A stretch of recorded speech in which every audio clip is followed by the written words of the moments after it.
సంక్రాంతి సంబరాలని పోతే ఎవడు కూడా రాజకీయాలు మాట్లాడరు. వచ్చినప్పుడే మీరేం పీకలేదు, ఏం మాట్లాడతారు ఇప్పుడు? కానీ నిన్న పవన్ కళ్యాణ్ అడిగిపోయినాడన్నా, నాకు రాజకీయాలు అంటే పెద్దగా ఇంట్రెస్ట్ లేదు, నేను ఫ్లాప్ సినిమాలు తీసినా కూడా నాకు డబ్బులు వస్తాయి రావాలి.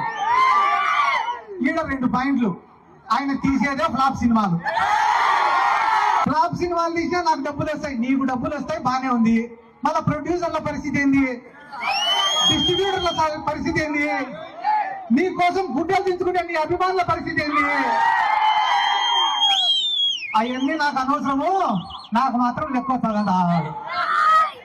నిన్న ఎవడో చెప్పినాడంట, ఏందన్నా నెలకు 20 కోట్లకు 30 కోట్లకు కకృతి పడినావు నువ్వు, అదే నువ్వే ముఖ్యమంత్రి అయితే ఇంకా ఎక్కువ లెక్క వస్తుంది కదన్నా అని చెప్పినాడంట. ఒరే, మనం ముఖ్యమంత్రి అయినామంటే మళ్ళా దానిపైన ప్రత్యేకంగా శ్రద్ధ పెట్టాలరా. మనకు మెంటల్ గా ఫిజికల్ గా స్ట్రెస్. అదే చంద్రబాబు నాయుడు నమ్ముకున్నాం అనుకో, నెల నెల మన ఇంటికే పంపిస్తాడు కదా లెక్క.